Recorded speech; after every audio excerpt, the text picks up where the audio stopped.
Hey everyone, it is December 23rd, Monday on Run. If you're just joining us or if you've been with us, our Mondays are a volume building day. The goal is that we're going to build some volume on running because really what we're looking to do when we run, if we're not training for any specific race necessarily, we're aiming to increase our ability to spend time on our feet.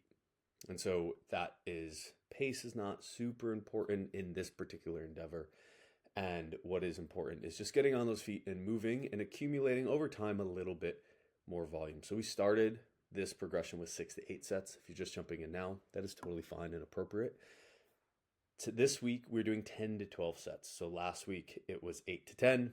This week, 10 to 12. If you've been on that lower end of the range, then you are looking to just increase by 1 or 2.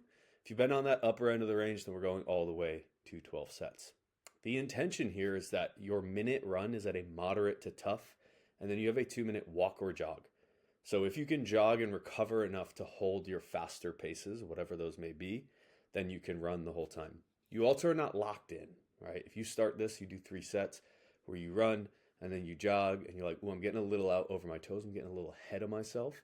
Then what you can do is you can walk for a couple of those 2 minutes. This is a very appropriate way to train. I have a friend who runs marathons and runs like 2 a month, and he just walk runs them, finishes sub 4 hours, but his walking pace is pretty quick and it recovers him enough so that his faster runs are fast.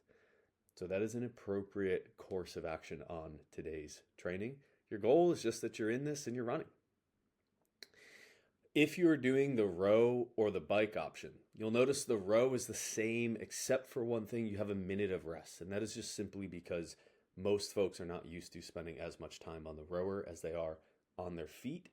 And even if you are used to it, it is much more difficult to spend a ton of time on the rower than it is on just your feet because the position's different, right? You're sat upright, your core is much more engaged.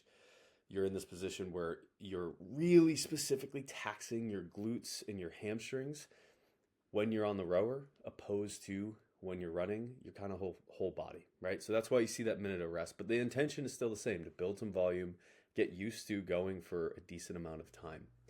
On the bike, a little bit different. You don't have that rest minute in there, that straight up rest, because it is easier to stay on the bike. But any of the 3 options that you're doing, the goal is that your minute is at a tough pace, and then your other time is spent recovering. If you can move while you recover, that's best case. If you can't, that is also okay. You will build to that over time. So it's a holiday week. Recognize that Wednesday is going to be a rest day as opposed to normally it would be a training day because a lot of folks are going to be celebrating a holiday. And if you're not, you can move that Thursday to Wednesday so you can stay on track. I'll see you guys tomorrow for another day of run.